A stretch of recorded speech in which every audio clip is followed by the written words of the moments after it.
हमारे साथ कोलकाता से कुंतल चक्रवर्ती और हुबली से मनोज्ञा लोईवाल लाइव जुड़ी हुई हैं।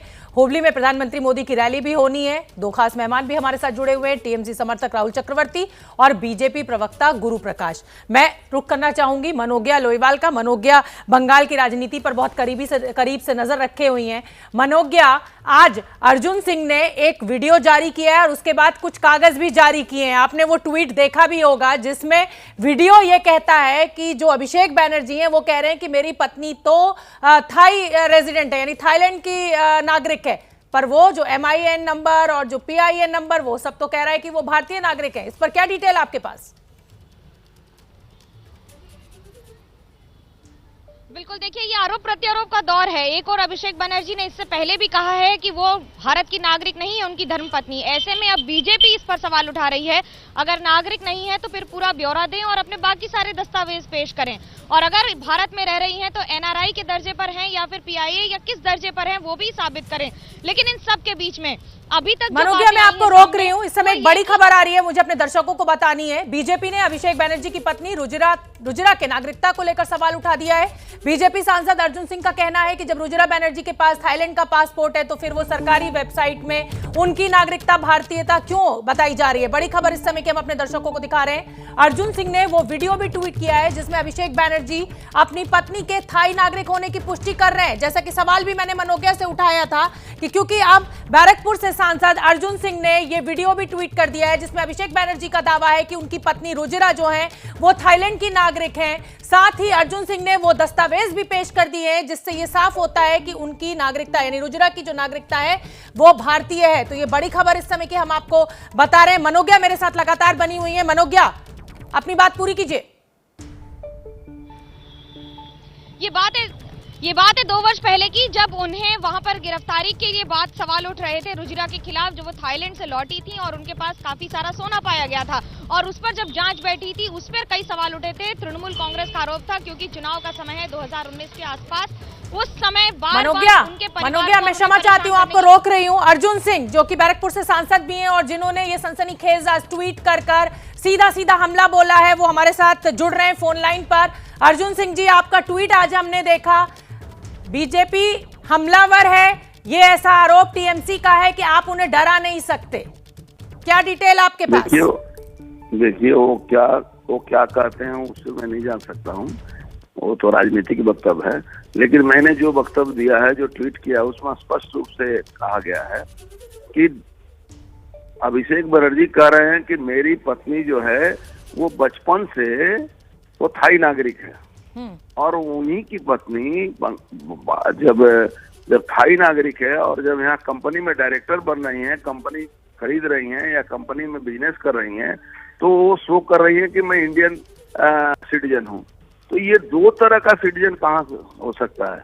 और उसमें भी इनके पिताजी का नाम 2 अलग अलग नाम है, तो ये कहाँ संभव है? थाईलैंड में क्या है कि वहाँ भी ये जो सिस्टम है कि वहाँ के जो मरे हुए लोग हैं उनकी आइडेंटिटी वहाँ के कुछ जो इलीगल लोग उसको बेच देते हैं, और इसी तरह का आइडेंटिटी इन लोगों ने खरीदा है ताकि वहाँ के बैंकों में सीधे जो वहाँ के नागरिक होते हैं उनको अधिकार है कि वो कैश रुपया भी जमा कर सकते हैं। तो ये सारी कहानी जो है उसी के लिए कराई गई थी, और जिसमें अभिषेक बनर्जी की पत्नी को वहाँ का नागरिक बनाया गया था। तो ये पुरानी आप नाम देखिएगा, उनके फादर का नाम देखिएगा तो आपको बहुत सारे डिफरेंसेस दिखाई। अर्जुन सिंह जी, आप बने रहिए क्योंकि आपने एक वीडियो भी ट्वीट किया है और मैं चाहती हूं कि मैं अपने दर्शकों को वो वीडियो जरूर सुनवाऊं कि अभिषेक बैनर्जी अपनी पत्नी की नागरिकता को लेकर क्या दावा कर रहे हैं। वीडियो सुन लेते हैं। আমার বউ জন্ম থেকে শুরু করে তার থাই পাসপোর্ট, এই না যে 5 বছর আগে থেকে হয়েছে। From the last 34 years she is holding Thai passport. What is the problem? मेरे साथ अर्जुन सिंह जी जो कि सांसद हैं बीजेपी के, वो लगातार बने हुए हैं। अर्जुन सिंह जी, इस ट्वीट के टाइमिंग को लेकर सवाल उठ रहा है। ये पूरी जांच जो है वो पिछले साल सितंबर अक्टूबर से शुरू हुई थी, नवंबर में गति पकड़ी थी।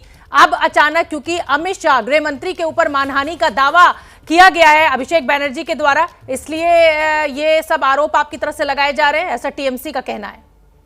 देखिए, TMC कुछ भी कर सकती है। TMC की पुलिस तो ये नहीं है, ये सेंट्रल एजेंसी है और बिना तथ्य का ये कोई काम या कोई भी बात नहीं कर सकते हैं। इसका एक अपना ये जो इंक्वायरी करने का, समझने का सब अलग थ्योरी होती है, जो बेस करता है कोर्ट के आदेश को, और हर चीज कोर्ट के आदेश से यहाँ किया जाता है।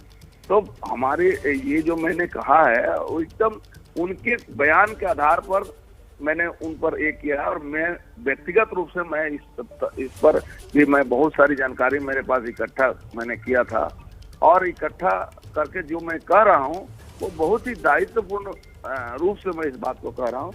ये पूरा फेक सिस्टम को बनाकर और ये पैसा वहाँ ट्रांसफर करने का, उनको थाई नागरिक बनाने का ये पूरी अभिषेक बनर्जी का चक्रांत है, जो यहाँ से जितने भी इलीगल पैसे आ रहे हैं वो सब वहाँ ट्रांसफर हो रहे हैं। आप देखे होंगे कोयला वाले इनकी पत्नी के अकाउंट में ट्रांसफर भी किए हैं। बहुत सारी बातें हैं, और इसको अभी तो राजनीतिक रूप दिया ही जाएगा। भारतवर्ष में एक बहुत आसान सा वर्ड यूज होता है कि ये राजनीतिक विद्वेष के चलते इनके ऊपर ये किया जा रहा है, ऐसा होता है। इसमें कुछ जी, अर्जुन सिंह जी बहुत बहुत धन्यवाद, आपने एबीपी न्यूज के लिए समय निकाला और अहम जानकारी हमारे साथ साझा की। इस समय ट्वीट भी हम लगातार दिखा रहे हैं, वीडियोस भी हम लगातार आपको सुनवा रहे हैं, जो कि अर्जुन सिंह ने हमारे साथ शेयर किए एबीपी न्यूज के साथ अपने ट्वीट के जरिए। मैं मनोज्ञा का रुख करना चाहूंगी। मनोज्ञा, आपने सुन लिया अर्जुन सिंह को, क्या कहेंगी आप? देखिए, इसमें दो बातें साफ हैं। तृणमूल कांग्रेस में क्या हो रहा है, नहीं हो रहा है, अर्जुन सिंह बखूबी जानते हैं। पूर्व तृणमूल कांग्रेस के नेता हैं, इस समय बीजेपी से सांसद हैं। बैरकपुर से दिनेश त्रिवेदी को इन्होंने हराया था, और लगातार जो सबसे बड़े अधिकारी, कर्मचारी और पार्टी के कार्यकर्ता हैं या फिर नेता हैं, उन सबसे जुड़े हुए रहे हैं। इसलिए अर्जुन सिंह जो कह रहे हैं उसमें कितना दम है, इसे तो पहले आगे प्रूव किया जाएगा और उन एजेंसीज को प्रूव करना पड़ेगा। लेकिन आरोप प्रत्यारोप लगातार जारी रहेगा, और इस समय ये सारी बातें बार बार बीजेपी उठा रही है। उन्होंने एक बात बड़ी दिलचस्प कही कि ये ममता बनर्जी की पुलिस नहीं है, ये केंद्र की पुलिस है। तो क्या ये बीजेपी की पुलिस है, या इसे राजनीतिक रंग आने वाले दिनों में दे दिया जाएगा? बिल्कुल मनोज्ञा, और ये आरोप तो टीएमसी के द्वारा लगातार दिखाया जा रहा है, बताया जा रहा है कि ईडी और सीबीआई का डर दिखा दिखाकर हमारे नेताओं को तोड़ा जा रहा है, और इस तरीके की कार्रवाई से टीएमसी नहीं डरेगी। कुंतल चक्रवर्ती भी मेरे साथ लगातार बने हुए हैं। कुंतल, आप वहां पर मौजूद हैं कोलकाता में, टीएमसी का क्या रिएक्शन है ये जो अर्जुन सिंह ने इस समय ये वीडियो जारी किया और ये पेपर्स जारी किए? देखिए, टीएमसी से अभी तो बात नहीं हो पाई है, कुछ ही देर पहले की खबर है, लेकिन इसमें और एक बात हो सकती है। बात ऐसा है कि अभिषेक बैनर्जी जब उन्होंने कहा था कि 34 सालों से थाई पासपोर्ट उनकी पत्नी के नाम है, उसके आगे क्या हुआ? उसके आगे 2 साल निकल गया। क्या 2 सालों में अभिषेक बैनर्जी की पत्नी भारतीय नागरिकता के लिए अप्लाई किया? इससे पहले किस स्टेटस में थे? ये सारा चीज़ देखना ज़रूरी है, क्योंकि अगर टीएमसी से बात हो पाएगी, अभिषेक से बात हो पाएगा, या फिर ये देखना ज़रूरी है कि वो नागरिकता के लिए अप्लाई किया तो नागरिकता उनको 6 महीने में भी मिल सकता है। तो 2 साल पुराना वीडियो, उसके बीच में जो टाइम फ्रेम है, गैप है, उसमें क्या हुआ? मेरे साथ प्रकाश सिन्हा भी है, जो सीबीआई या बीट का हर खबर रखते हैं और सबसे पहले खबर पहुँचाते हैं। प्रकाश भाई, ये बताइए, यहाँ यही कुछ ही देर बाद अभिषेक बैनर्जी की बहन की पत्नी की बहन को यहाँ इंटरोगेट करने के लिए पहुँच सकती है सीबीआई की टीम, क्या खबर है आपके पास? देखिए, सीबीआई की टीम 10:15 बजे निज़ाम पैलेस से निकलेगी, और ठीक यहाँ 11 बजने में 5 मिनट बाकी होगा तब पहुँचेगी। 11 बजे कमोबेश पूछताछ शुरू होगी।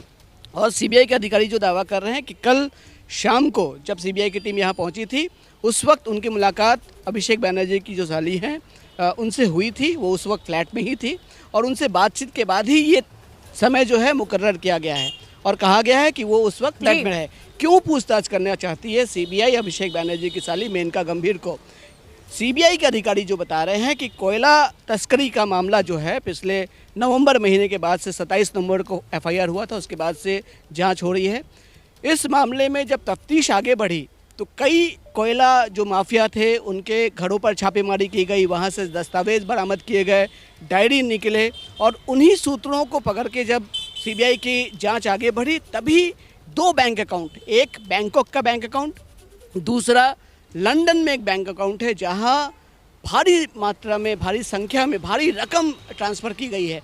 और सीबीआई का दावा है कि उस बैंक अकाउंट, लंदन में जो बैंक अकाउंट है, उसके साथ कहीं ना कहीं लिंक है इनका, जहां आज पूछताछ होनी है अभिषेक बैनर्जी की बीवी की जो बहन है, तो उनसे पूछताछ उसी मामले आप शोभना, आप सुन सकते हैं कि बंगाल की राजनीति अब बैंकॉक और लंदन की उड़ान भी भर रही है। तो यहाँ तक बंगाल की राजनीति में कि गलियारों में दो शब्द अभी घूम रही है, कोलकाता में कोयला और कोकेन, और वहाँ से बंगाल की राजनीति फिलहाल बैंकॉक और लंदन की उड़ान भी भर रही है। बड़ी खबर बंगाल से, जहां पर अभिषेक बैनर्जी की पत्नी को लेकर पूरा विवाद है और अभिषेक बैनर्जी का कहना है कि उनकी पत्नी तो थाई नागरिक है।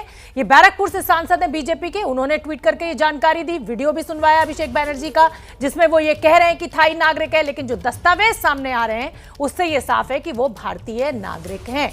हमारे साथ दो मेहमान जुड़े हुए हैं, राहुल चक्रवर्ती जी टीएमसी के हैं और गुरु प्रकाश जी बीजेपी के हैं। मैं राहुल चक्रवर्ती का रुख करना चाहूंगी। राहुल चक्रवर्ती, क्या जवाब?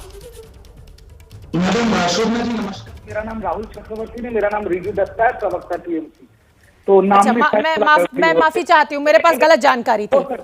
नहीं हो सकता है।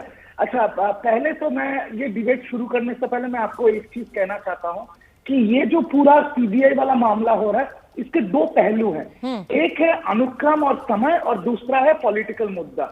तो अनुक्रम जो है, 5 दिन पहले अमित शाह जी को एक समन भेजा गया एमएलए एमपी कोर्ट से उनको हाजिरी के लिए। 3 दिन पहले उनके स्टेट के युवा मोर्चा के स्टेट सेक्रेटरी कोकेन के साथ पकड़ी गई पामेला गोस्वामी, और उन्होंने नाम लिया कैलाश विजयवर्गीय और राकेश सिंह का। और आज और कल आप देख रहे हैं कि सीबीआई ने नोटिस भेज दिया अभिषेक बैनर्जी को। तो इस पे तो सवाल होगा ही ना कि ऐसे समय पे क्यों नोटिस आ रहा है जब जांच चल रही है 2 सालों से। ये पहला मुद्दा। दूसरा है मैडम पॉलिटिकल मुद्दा। आज के डेट में इस भारत का कोई भी निवासी जब पेट्रोल पंप जाता है तो वो बीजेपी को अपशब्द बोलना चालू कर देता है। और बंगाल में ममता बनर्जी की सरकार आज रात 12 बजे से 1 रुपया पेट्रोल और डीजल के दाम पे रिबेट दे रही है। तो मुद्दा आप देखिए मैडम। दूसरा, उनके वो लोग इतना दिन धर्म के नाम पे उनका पार्टी चलता है, वो भी अभी नहीं चल सकता क्योंकि दिलीप घोष ने खुद मां दुर्गा और प्रभु राम का अपमान किया है। तो उनके पास वो धर्म का मुद्दा भी नहीं है, ना उनके पास कोई काम का मुद्दा है क्योंकि उन्होंने 7 साल में से 3 मूर्तियां बनाई हैं। और यहाँ पर हम free ration, free health care, free education और फ्री इंश्योरेंस। दत्ता जी, आपने बड़ी लंबी चौड़ी फेहरिस्त गिना दी, लेकिन जो सवाल मेरा था, जिसपे सीधा सीधा आरोप अर्जुन सिंह लगा रहे हैं, उसको लेकर आपके पास कोई फैक्ट चेक नहीं है, कोई तथ्य आप मेरे सामने नहीं रख पाए। बीजेपी की जो कमियां हैं वो तो उस पर बात बाद में होगी। नहीं, मैं तथ्य अर्जुन सिंह पे तथ्य दे देता हूँ। अर्जुन सिंह जो अभी बीजेपी के सांसद है, वो खुद सीबीआई प्रोब में 12 करोड़ के स्कैम में, कॉर्पोरेशन बैंक के स्कैम में अभी इन्वेस्टिगेटेड हो रहे हैं। उनके साले जी जो है वो अभी भी जेल के अंदर है। और रहा बात रुजिरा बनर्जी का, तो आपने अभी बताया कि उनके दस्तावेज ये प्रमाण करती है कि वो भारतीय नागरिक है। और आगे जैसे जैसे इन्वेस्टिगेशन बढ़ेगा आपके पास सारे तथ्य क्लियर हो जाएंगे। ये अभी इनके पास कोई मुद्दा नहीं है, इसलिए सीबीआई, ईडी ये सब करके हमारे जो टॉप लीडर्स हैं उनको दबाने की कोशिश किया जा रहा है, गुरु प्रकाश जी, पार्टी को तोड़ने की। ठीक है दत्ता साहब, ठीक है दत्ता साहब। गुरु प्रकाश जी, टाइमिंग पर सवाल, क्योंकि गृह मंत्री अमित शाह के ऊपर मानहानि का दावा किया गया अभिषेक बैनर्जी के द्वारा, इसीलिए ये सब कुछ, ऐसा आरोप आपने सुन ही लिया। जवाब देखिए शोभना जी, ऐसा है कि जितना एनर्जी ये टीएमसी के नेता हम लोगों के ऊपर फोकस करते हैं, यदि इतनी चिंता इन्होंने पश्चिम बंगाल की जनता की होती तो शायद पश्चिम बंगाल की जनता पुनर्विचार करती कि इनको दूसरा मौका देना है कि नहीं देना है। देखिए, पूरी की पूरी टीएमसी की सरकार भ्रष्टाचार में लिप्त है, ओतप्रोत है। नारदा, सारदा, अम्फन, राशन, अब कोल स्कैम, तमाम ऐसे स्कैम है जहां पे टीएमसी के बड़े बड़े नेता अभियुक्त बने हुए हैं। रिजू भाई यहां बैठे हैं, मेरे बहुत अच्छे मित्र हैं। मैं उनसे पूछना चाहता हूं कि 2019 में यही रुजुरा जी थी, 2 किलो सोना के साथ गिरफ्तार हुई थी, अपना इन्फ्लुएंस यूज किया, एयरपोर्ट से भाग गई, तब कहां था आपका नैतिकता? यही रुजिरा जी हैं जो लाला जो है अभियुक्त कोल स्कैम में, लाला अपने अकाउंट से इनको पैसा भेजते हैं। कौन जवाब देगा? भाई पश्चिम बंगाल की सरकार ने तो इतनी हद कर दी है। अभी अम्फन का मामला चल रहा था शोभना जी कलकत्ता के हाईकोर्ट में। पश्चिम बंगाल की सरकार ये दस्तावेज देती है कि भाई सीएजी इसकी इंक्वायरी ना करे। भाई चोर की दाढ़ी में तिनका, हम सब जानते हैं। यदि आप लोग इतने पाक साफ हैं, यदि आप लोग इतने स्पष्ट हैं, तो इंक्वायरी से किस बात का डरना? सीबीआई तो केंद्रीय एजेंसी है, ईडी केंद्रीय एजेंसी है, सीएजी केंद्रीय एजेंसी है, लेकिन इसके बावजूद आप लोगों की दाढ़ी में तिनका है, आप लोगों को डर है।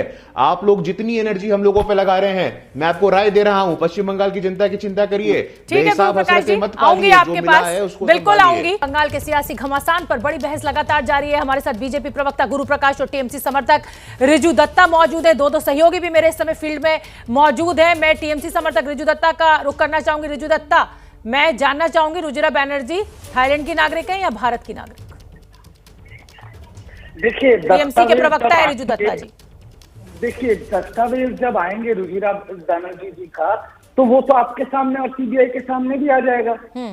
पर मैं गुरु प्रकाश जी ने बहुत बड़े बड़े सवाल उठाए, तो मैं एक चीज आपसे भी पूछना चाहता हूँ शोभना जी, ये जो बीजेपी, वो मेरे मित्र भी है, पर बीजेपी के जो प्रवक्ता हैं और बीजेपी है, ये लोग ही जज बने बैठे हैं। ये लोग बोल रहे हैं लाला के अकाउंट से पैसा गया है, तो मतलब क्या या तो ये सीएबी में काम करते हैं, सीबीआई में, या इनको सारा चीज पता है? क्योंकि हम तो सिर्फ एक ही लाला को जानते हैं जिससे हम बिस्किट खरीदते हैं मैडम, तो हमको तो नहीं पता ये लोग को तथ्य कहाँ से मिलता है। इन्होंने कहा शारदा नारदा जब 2015-16 में हुआ था, वो अभी भी उसका इन्वेस्टिगेशन जारी है, और उस टाइम वोट भी था बंगाल में, और बंगाल की जनता ने ममता बनर्जी को 211 विधानसभा सीटें दी थी। ये है दूसरा। तीसरा बात, इन्होंने कहा कि जन जागरण हुआ है बंगाल में, बीजेपी इतनी जोर शोर से आगे बढ़ रही है, तो मैं उनको इतना बता देना चाहता हूँ दर्शकों को कि झाड़ग्राम में नड्डा जी भाग गए थे क्योंकि लोग नहीं हुआ था, और इनकी रथ यात्रा भी नदिया और बसीरात में रुक। चलिए, अब जवाब ले लेने दीजिए। गुरु प्रकाश जी, ये ईडी सीबीआई जिस तरीके की जांच कर रही है, वो डिटेल्स आपके पास कैसे मौजूद है? आप तो बीजेपी के प्रवक्ता है ना सर? शोभना जी, ऐसा है कि इस देश में नई परिपाटी शुरू हो गई है। जितने भी विपक्ष के लोग हैं वो संवैधानिक संस्थानों पे प्रश्न चिन्ह खड़ा करते हैं।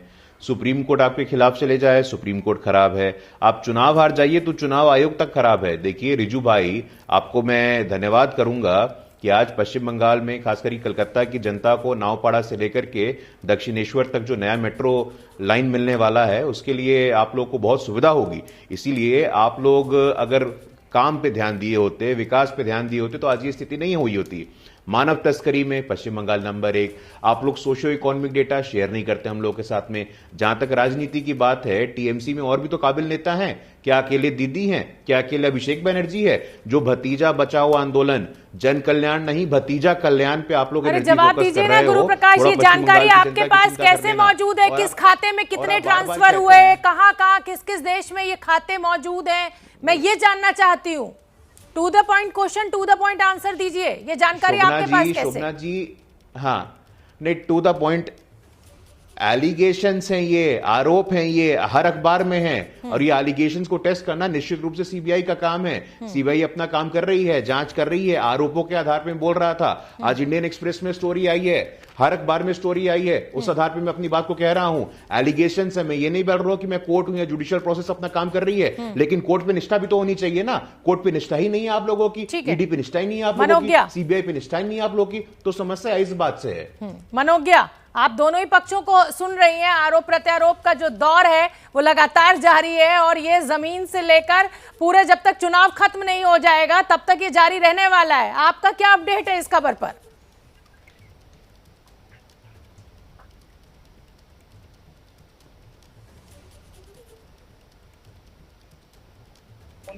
मनोज्ञा की आवाज मुझ तक नहीं पहुंच रही है। हम कोशिश चाहूंगी जी मनोज्ञा, बड़ी सीधी सी बात है। मनोज्ञा, एक बार फिर से अपनी बात शुरू करें, आपका ऑडियो नहीं आया था मुझे। कि कहीं तो आग लगी होगी। बड़ी सीधी सी बात यह है कि कहीं तो आग लगी होगी जो धुआं दूर दूर तक आ रहा है। इसमें तृणमूल कांग्रेस भी है और बीजेपी है, और आपका सवाल बिल्कुल सही था कि बीजेपी को इतनी जानकारी कहां से होती है, और तृणमूल कांग्रेस के पास हर बार एक नया जवाब और तर्क या कुतर्क क्यों तैयार होता है। अब इन सब के बीच में जब ये सवाल और जवाब चल रहे हैं तो जनता ये जानना चाहती है कि जो काम एजेंसीज का है वो नेता क्यों कर रहे हैं, और अगर नेता कर रहे हैं तो क्या एजेंसीज उन्हें पहले बता रही हैं या उनके आधार पर काम कर रही हैं।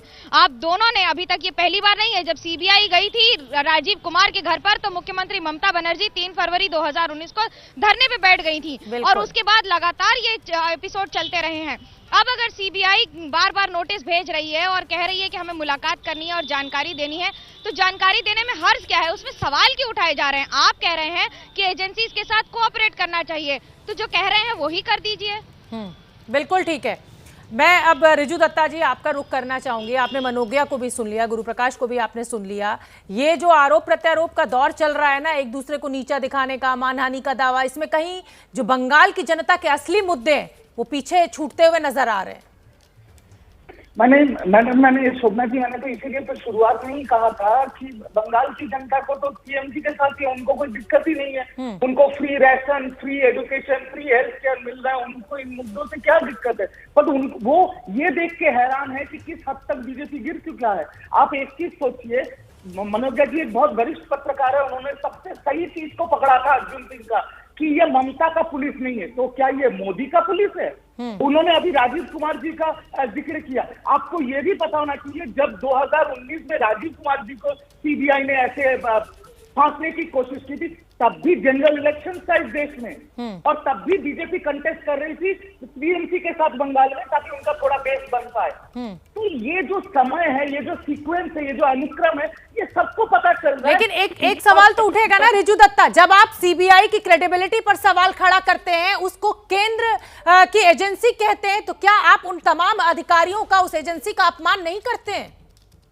देखिए, हमें देश की कानून व्यवस्था पे पूरा विश्वास है, हम कानून का सम्मान करते हैं। पर मैं मैडम ये भी कहना चाहता हूँ कि इलेक्शन के, ये सिर्फ बंगाल में नहीं, इस देश के किसी भी प्रदेश में इलेक्शन के 1 महीने या 7 दिन पहले ही क्यों सीबीआई ऑपोजिशन को पकड़ने जाती है, ये तो सवाल आम जनता भी कर रही है ना। और दूसरा चीज, हम देखिए, हम जुडिशियरी का भी सम्मान करते हैं, हर कोर्ट को भी सम्मान करते हैं, पर अगर हमारे जजेस जो एक जजेस हो गए जो अभी पोस्ट पे नहीं है, वो उनको भी अगर संसद राज्यसभा का टिकट मिल जाएगा किसी पार्टी से, तब भी तो आम जनता सवाल करेगी ना मैडम। ठीक है, आम जनता का आवाज को आप रोक नहीं सकते। बड़ी खबर इस समय की हम आपको बता दें, और बड़ी खबर ये कि अभिषेक बैनर्जी की पत्नी रिजुरा बैनर्जी कल सुबह 11 बजे से लेकर 3 बजे के बीच में सीबीआई के सामने पेश होंगी।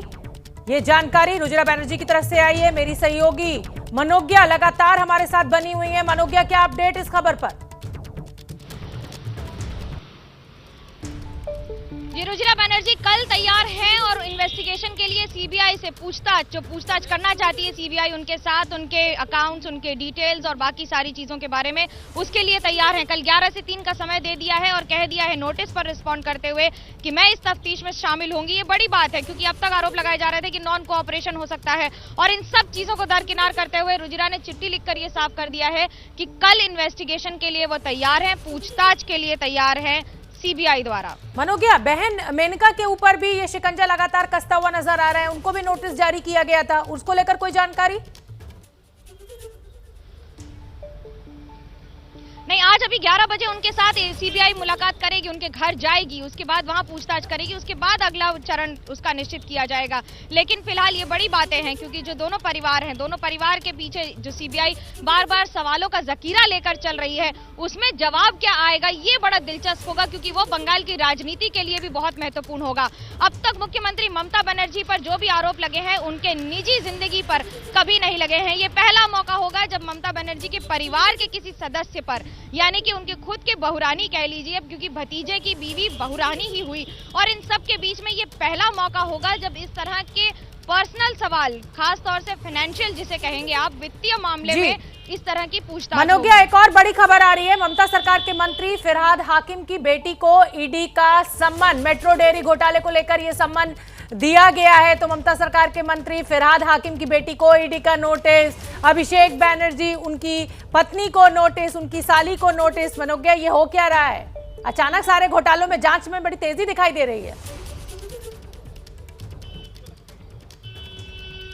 देखिए, ईडी कई वर्षों से काम कर रही है, लेकिन ऐसा लग रहा है आजकल ओवर टाइम करने की कोशिश हो रही है। लेकिन जिस तरह से बार बार बंगाल में एक के बाद एक नोटिस दिए जा रहे हैं, एक के बाद एक मंत्रियों को, इसके पीछे राजनीतिक मंशा है कि नहीं, ये सवाल जरूर खड़ा होगा। टाइमिंग जिसे कहते हैं, समय सारणी क्यों ऐसी होती है, जिस पर सवाल उठेगा इस बार की बार बार इसी समय सारे नेताओं की याद क्यों आ रही है, और सारे घोटाले इस समय क्यों खुल रहे हैं। ये खुल रहे हैं या खोले जा रहे हैं। 2018 के मामले में जैसे ही गृह मंत्री अमित शाह को समन गया, उसके बाद मान लीजिए एक और दौर चल चुका है। इस समय एक के बाद एक नोटिस का, और ये नया प्रकरण है। मैं ये कहूंगी कि ये नया अध्याय शुरू हो गया है बंगाल की राजनीति का।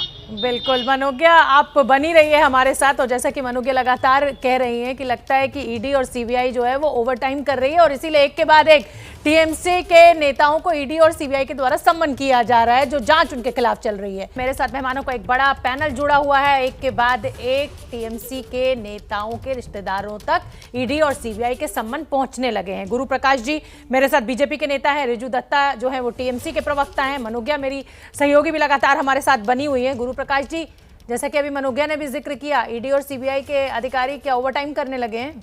अचानक बड़ी तेजी चुस्ती दुरुस्ती दिखाई दे रही है जब से गृह मंत्री अमित शाह को मानहानि का दावा पेश किया गया है उनके खिलाफ। नहीं, देखिए, कुछ कुछ प्रदेशों में ओवर टाइम करने की आवश्यकता होती है, जहां पारदर्शिता नाम की कोई चीज नहीं होती है, अचानक चुनाव से पहले ये बढ़ जाती है जरूरत। Syndicate tax, cut tax, extortion money, जिस भी राज्य में चुनाव हो वहां ईडी सीबीआई की भूमिका बड़ी अहम हो जाती है और तेजी दिखने लगती है।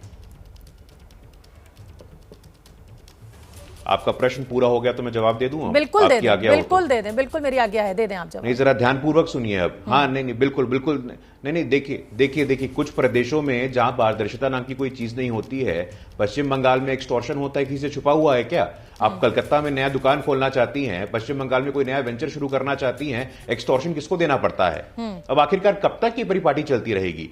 मैं सुन रहा था अभी अपने टीएमसी के प्रवक्ता की बातें, वो कह रहे थे कि मेरी केंद्रीय संस्थानों में निष्ठा है। अरे, आपकी केंद्रीय संस्थानों में इतनी निष्ठा है तो सीएजी के खिलाफ आप लोग हाईकोर्ट में क्यों गए थे? डिवीजन बेंच पे चले गए हैं आप कि जो अम्फन की जांच है वो सीएजी ना करे। यदि आप लोगों को इतना ही डर लगा हुआ है तो सीएजी से आप क्यों डर रहे हैं? आपको जांच करवाना चाहिए। और बार बार मैं आपको यही याद दिलाना चाहता हूं, 2019 में भी यही पश्चिम बंगाल की चिंता थी। हम में और आप में वोट प्रतिशत का अंतर मात्र 4% का था। हमारे 18 सांसद पश्चिम बंगाल की जनता ने ही भेजा है, इसलिए पश्चिम बंगाल की जनता पर भरोसा रखिए। दिक्कत ये है कि आप लोग रिजू दत्ता जवाब दे दीजिए, गुरु प्रकाश का जवाब ले लेने दीजिए। रिजू दत्ता जवाब दीजिए। आप लोग हिंसा कर रहे हैं। उनका खत्म हो गया। देखिए शोभना जी, पहले तो मैं आपकी दाद देना चाहता हूँ आपका और आपके चैनल का कि आप ऐसे सख्त सवाल पूछ रहे हैं, पर थोड़ा ध्यान रखिएगा, ये लोग अभी पत्रकारों को भी बिहार भेजने लग गए हैं, तो गला घोटने का इनका पुराना आदत है। अब दूसरा है इनका सीएजी वाला बात से, जब केंद्रीय सरकार का कोई भी फंड प्रदेश में आता है उसका ऑडिट सीएजी करता है, इसमें तो कोई नया बात नहीं है। हम लोग कोर्ट में इसलिए गए थे कि अगर जो चीज नॉर्मल प्रोसेस पे होता है उस पे आप क्यों फिर से नया कोर्ट ऑर्डर दे रहे हैं, ये लोगों को पता नहीं है, इसलिए मैं बता रहा हूँ। और सीएजी पे जब बात उठ रहा है ना, तो मैं इनको बोलना चाहता हूँ और दर्शकों को बताना चाहता हूँ कि मुर्मू जी कौन है, जो मोदी जी के सेक्रेटरी थे गुजरात में, फिर जम्मू कश्मीर की जिम्मेदारी सौंपा गया था, फिर रातों रात उनको तब्दीली किया गया था सीएजी जनरल के तौर पे, ताकि राफेल का घोटाला छुपाया जा सके। तो ये सब सवालें आती रहेंगी अगर बीजेपी हमें खरोच। चलिए, मेरे पास समय इतना ही है। आप सभी मेहमानों का बहुत बहुत धन्यवाद। मनोज्ञा, आपका भी बहुत बहुत धन्यवाद।